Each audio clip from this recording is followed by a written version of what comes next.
I refused to shave my head for a friend's relative, so he waited until I passed out drunk at a party and did it himself, and now his family is begging me to drop the charges. For context, a close friend of mine, we'll call him Gary, has a relative who contracted cancer. I, mid-20s male, was sympathetic and even contributed $100 to a donation pool for their treatment. But Gary came to me one day and took his hat off to reveal a freshly shaven head. He told me that everyone in his family were doing it in support of his relative, and so were a lot of our mutual friends. Then he asked that I get on the bandwagon. I told him I didn't want to shave my head because I like my hair. My hair is black, regularly combed and well styled. He said I could just get a wig or something and had actually brought his shaver kit.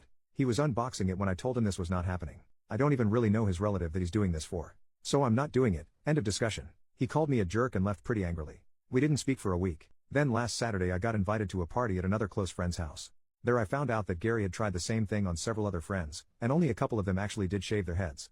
Gary wasn't at the party, so I had a blast hanging out, playing video games and listening to rock music, but I had way too much to drink and couldn't drive home, so they said I could just sleep upstairs. I passed out on a bed and it was a blissful sleep till I was shaken awake by another friend who told me Gary had showed up late and they caught him shaving my head while I was passed out.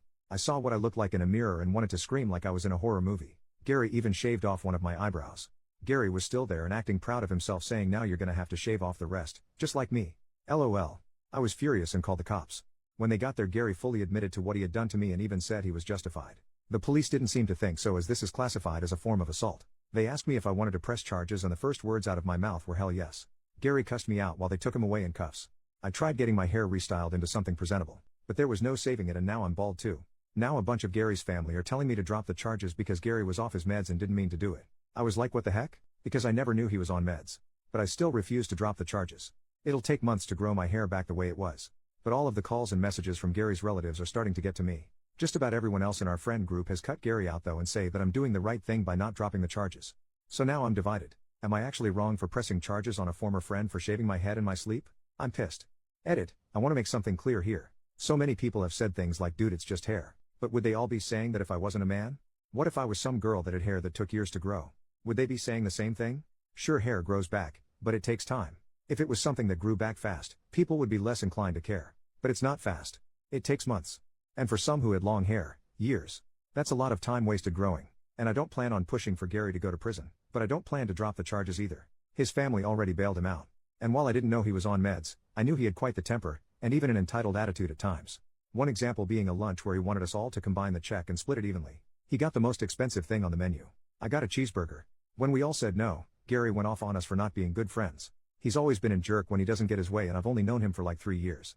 This incident was the last straw for not just me, but a lot of other mutual friends. As for the charges, I don't want to send Gary to prison, but I would like him to get some therapy and community service.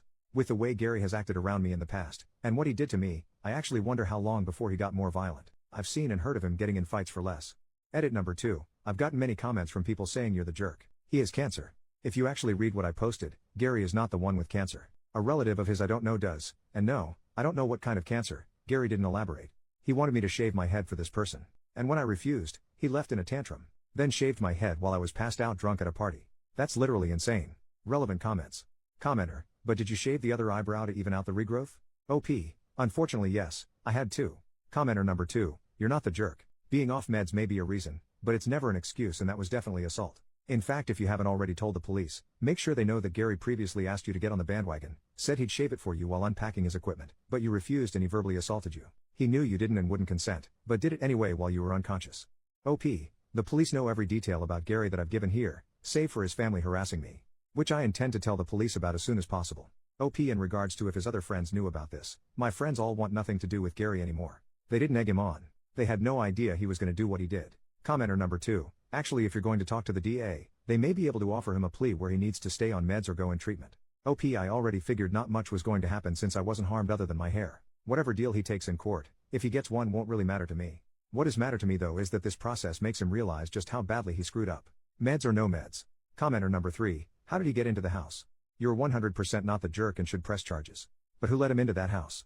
It was someone else's place, and I am assuming he either came in super late or early in the morning. The reason I am asking is that in addition to Gary, someone let him into the house, and I would be interested to know the reasoning. OP, Gary got in because they let him in. They figured his tangent about hair was over. He tried to convince a bunch of them to shave their heads like he did to me. And none of the people there let him do it. My guess is he singled me out because I was passed out. If not me, it could have been anyone else there if they'd passed out drunk instead. Update, 1 year later, a friend of mine just showed me a video yesterday in which my old post had been read. Honestly, I'd nearly forgotten about it since I was only there to ask if I was the jerk or not. But I thought I'd give a little update in this subreddit since entitled spells out Gary pretty well. Other than the shaving incident, he tried to get us to partially pay for his food multiple times by combining the check and dividing it equally when he always got the most expensive thing on the menu, and once even pulled the I forgot my wallet bit. He was described as a neckbeard by multiple people, including women he flirted with. He tried to get a married neighbor woman that was older than him to have an affair with him, and then later egged her apartment door when she refused. That one I only learned about a couple months after my original post. And no, Gary never saw consequences for doing that. I also learned he stole several video games and DVDs from friends, mooched food and drink out of their fridges, and even went through a period as a squatter for 2 months by refusing to leave a house he'd been let into by a former tenant, and the landlord actually paid him to leave. Gary's also an extreme hypocrite that contradicted himself more than a corrupt politician. For example, one minute he'd be anti-vax, the next he'd be complaining about other people who weren't getting the COVID-19 vaccine. Pretty sure he never got it too. I can't believe I ever had any sympathy for this man. To recap a bit, I mentioned that Gary's family harassed me and tried to make me drop the charges. I not only didn't drop the charges, but I reported the harassment to the police. Only problem is it didn't bloody stop. In fact, it got worse.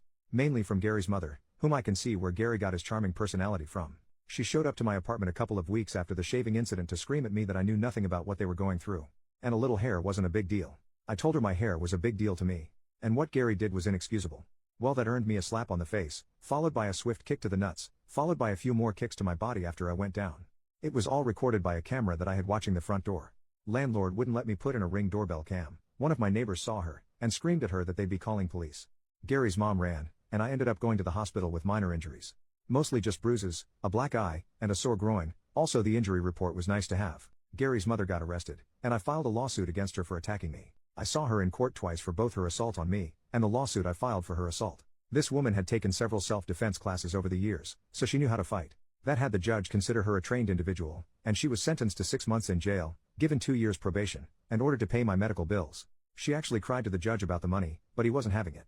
It took some time to see her in court again for my lawsuit against her as she was out of jail by then. I was awarded $10,000 for the harassment, emotional damages, and lost work hours, and she had to pay all court and lawyer fees. Which she cried about again because she didn't want to pay anything to the man who'd ruined her and her son's lives. But she had the money for both court cases, because she had no problem paying. But around that time, I heard Gary's relative with cancer passed away. I don't know any details, just that they passed on. I admit that was sad, but I never knew this person.